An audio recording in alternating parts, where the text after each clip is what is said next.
The trade tensions that would lead to a near blockade of goods along the Alaska Highway didn't originate in the rugged landscapes of the north, where the highway winds its way through vast wilderness. Instead, the seeds of this economic conflict were sown much further south in the halls of power in Washington, D.C.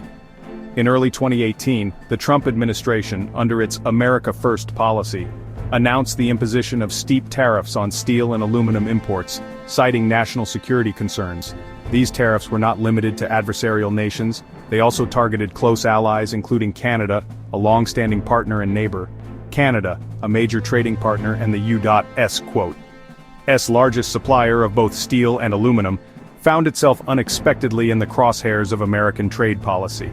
The Canadian government and its citizens viewed this action as a direct insult, a betrayal of a relationship built on mutual trust and economic cooperation.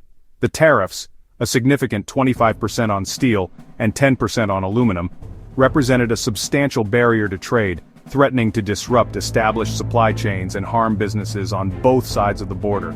These measures were presented as a key component of President Trump's America First agenda, aimed at revitalizing U.S. industries and protecting American jobs.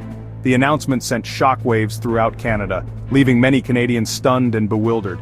The rationale that Canadian metals posed a threat to U.S. national security was met with disbelief and derision. It seemed utterly absurd to those familiar with the close ties between the two nations. The United States and Canada share not only a long and largely undefended border, symbolizing decades of peace and mutual respect, but also a deeply integrated economy, with complex supply chains and extensive cross-border trade. The imposition of these tariffs sent immediate shockwaves through Canadian industries, particularly those reliant on exporting steel and aluminum to the United States. The tariffs threatened the viability of numerous businesses, jeopardizing jobs and raising costs for consumers on both sides of the border. Faced with this unprecedented challenge, Prime Minister Justin Trudeau's government recognized the urgent need to respond decisively. The response required a multifaceted approach, addressing both the immediate economic impact and the broader political implications of the American tariffs.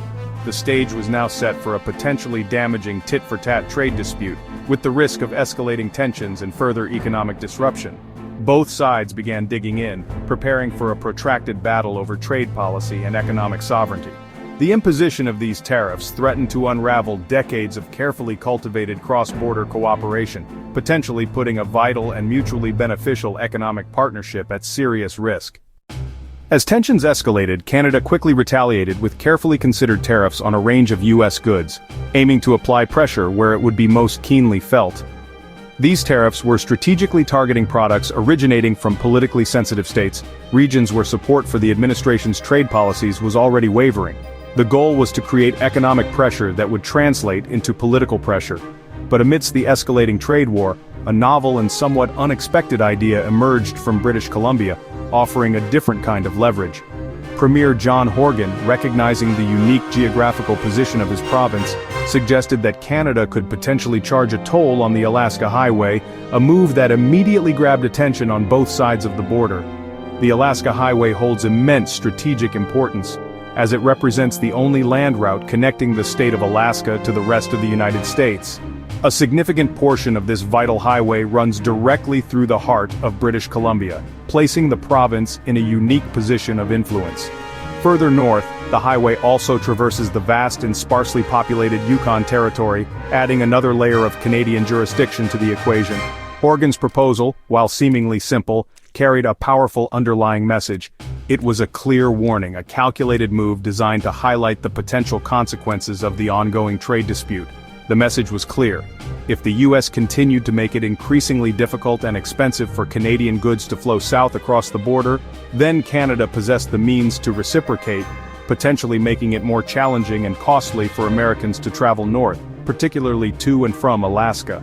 The mere suggestion of a toll on the Alaska Highway was enough to grab headlines across North America, sparking intense debate and speculation.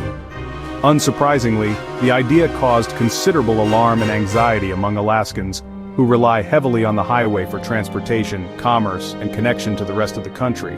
The Alaska Highway is far more than just a road connecting distant points. It represents something much deeper. It stands as a powerful symbol of decades of U.S.-Canada cooperation, a testament to the close relationship between the two nations. Beyond its symbolic value, the highway serves as an essential lifeline for Alaska, providing a crucial link for the transportation of goods, services, and people. Even the mere suggestion of imposing a toll on this vital artery served to fundamentally shift the nature of the ongoing dispute, adding a new dimension of complexity. The issue moved beyond simple trade considerations, expanding into questions of access and freedom of movement. It touched upon sensitive issues of national sovereignty and the control each nation exercises over its own territory and borders. Recognizing the gravity of the situation, Premier Horgan was careful to choose his words deliberately, framing the toll as a potential option under consideration, rather than a firm promise or an imminent threat. This calculated ambiguity was undoubtedly strategic, designed to maximize the impact of the message without escalating the situation unnecessarily. The goal was to apply pressure on the U.S. government, compelling American officials to carefully consider the very real-world and potentially far-reaching consequences of its aggressive tariff policies and trade actions. In the ensuing media frenzy, some outlets and online voices inevitably exaggerated the situation, even hinting at the possibility of a full-scale blockade of the Alaska Highway, a scenario that would have had devastating consequences. The mere suggestion of such a drastic measure served to expose Alaska's unique and often overlooked vulnerability, the fact that its only land-based connection to the contiguous United States runs directly through Canadian territory. Suddenly, a seemingly remote and isolated highway, often taken for granted, found itself transformed into a central pawn, a critical piece of strategic leverage in what had become a high-stakes international trade showdown between two long-standing allies. The Alaska Highway is Alaska's economic and social lifeline. It's the main route for goods, vehicles, and people traveling between Alaska and the lower 48. Built during World War II as a military supply route, it's now vital for civilian life. Any disruption, toll or closure, would send costs soaring and disrupt supply chains. Businesses and tourism would suffer, isolating Alaska like never before. Thousands of tourists drive the highway each summer, supporting communities along the route. Blocking the highway would devastate local economies and cut off essential supplies. For Alaskans, the threat was a stark reminder of their dependence on Canada's goodwill. The psychological impact was real. Alaskans pride themselves on independence, but that independence relies on this connection. The episode exposed just how vulnerable Alaska is to decisions made far from home. Let's take a moment to clarify exactly what Canadian leaders actually threatened during this tense period. It's important to understand the nuances of their statements and the context in which they were made, separating fact from potential exaggeration. Premier John Horgan of British Columbia, a key figure in the discussions, directly linked the Alaska Highway to the ongoing trade dispute, pointedly saying that all options were on the table for consideration. This was a significant statement, given the highway's importance to both regions. He specifically suggested tolls as a potentially fair and proportionate response to actions taken by the U.S. This was in direct response to the possibility of the U.S. imposing costs and tariffs on key Canadian industries, particularly those in British Columbia. Horgan's words were more than just a casual remark. They were a clear signal that British Columbia was prepared to use its geographical and economic leverage in the dispute. However, it's crucial to note that he stopped short of explicitly promising a full-scale blockade of the highway.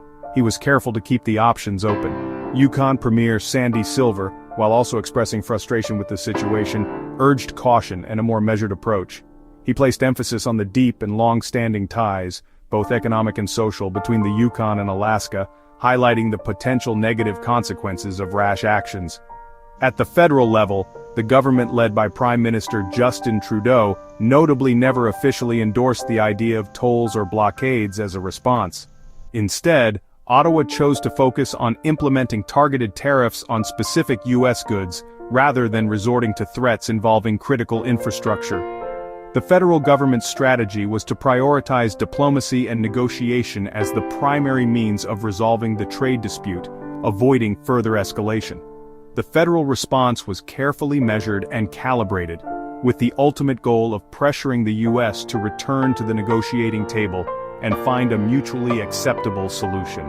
In many ways, Horgan's initial threat can be seen as political theater, carefully designed to capture the attention of policymakers in Washington and underscore the seriousness of the situation.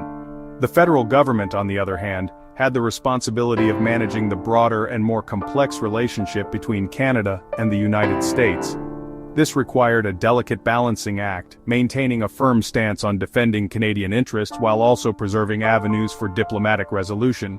This multi-layered and at times seemingly contradictory approach had the effect of leaving the Trump administration in a state of uncertainty, unsure of exactly how far Canada was ultimately willing to go to protect its interests. The underlying message was clear. Canada possessed significant leverage in the situation, but was not necessarily eager to deploy it in a reckless or destructive manner.